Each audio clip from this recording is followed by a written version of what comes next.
Have you ever just looked around and felt like some of our most important systems are, well, breaking? From how we get our news to our cultural markets, it feels like the more efficient they get, the more fragile they become.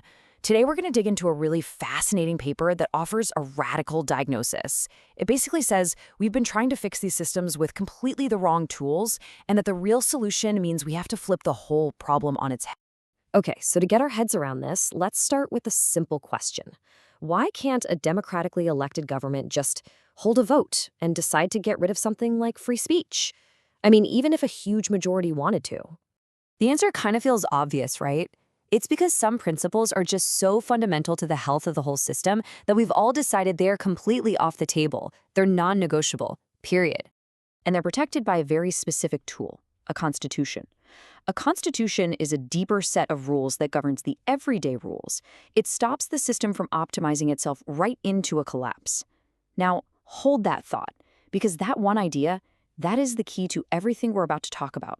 So, if we have constitutions for our political systems to protect these core values, why in the world don't we have them for our markets?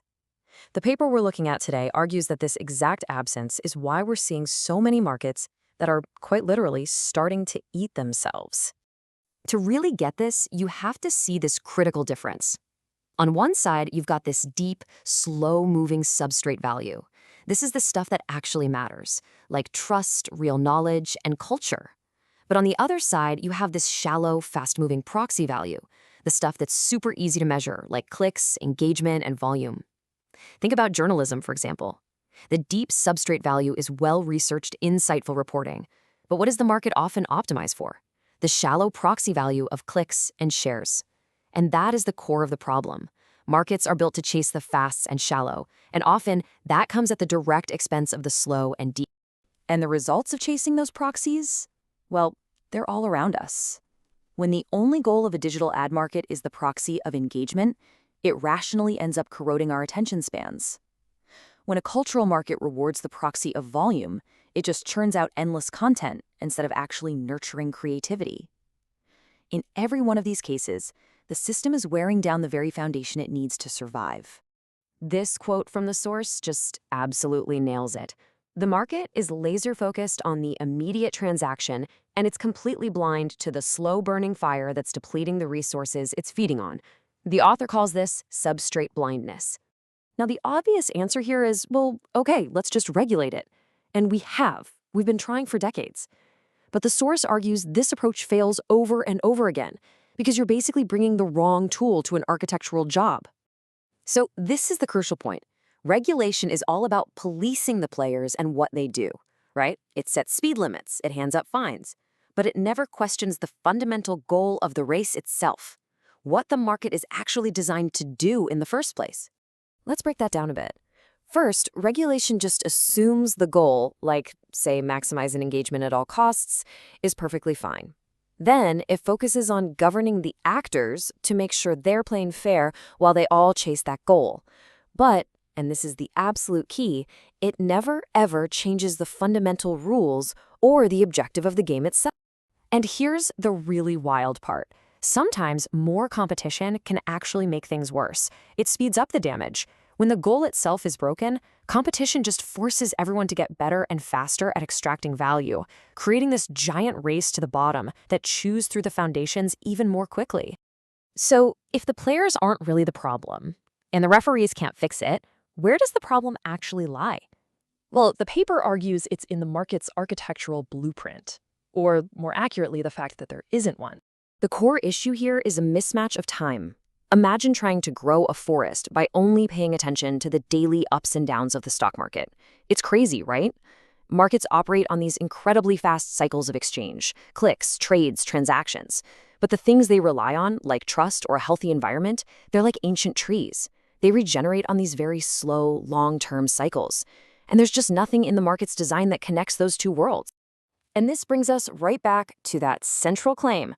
The failures we see everywhere aren't really about bad ethics or messed up incentives. They are a symptom of an architectural void, the absence of that constitutional layer we talked about at the very beginning. So, if the problem is architectural, then what's the solution? The paper proposes something pretty bold. We need to design and install this missing layer. We need to give our markets a constitution. The author calls this a market exchange constitution, or MEC for short. Now, an MEC doesn't tell companies how to run their business. Nope.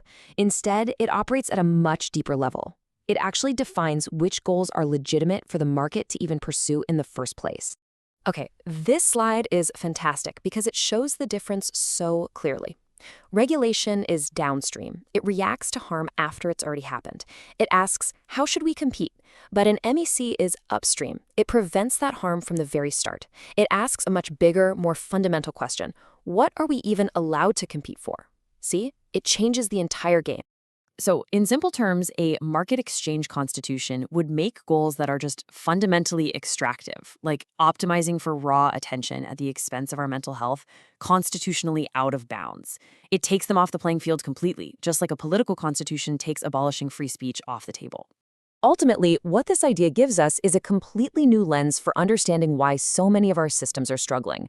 It's not just a new solution, it's a whole new way of even diagnosing the problem. And here it is. This is the ultimate takeaway. We spend so much time and energy blaming bad actors or greedy companies or flawed individuals. But this idea reframes the entire debate. What if the problem isn't the players at all? What if the problem is that we've created a game with no fundamental boundaries to protect what actually matters most? This final quote is just so powerful. Markets aren't evil. They aren't malicious. They're just forgetful. By design. There is simply nothing in their architecture that requires them to remember or even care about the very foundations they're built on. And that leaves us with a really critical challenge. If we were the architects of a new constitution for our digital world, for our attention, our knowledge, our culture, what non-negotiable principles would we protect? What would we decide is constitutionally out of bounds? The future of our markets and maybe even our society could depend on how we answered that question.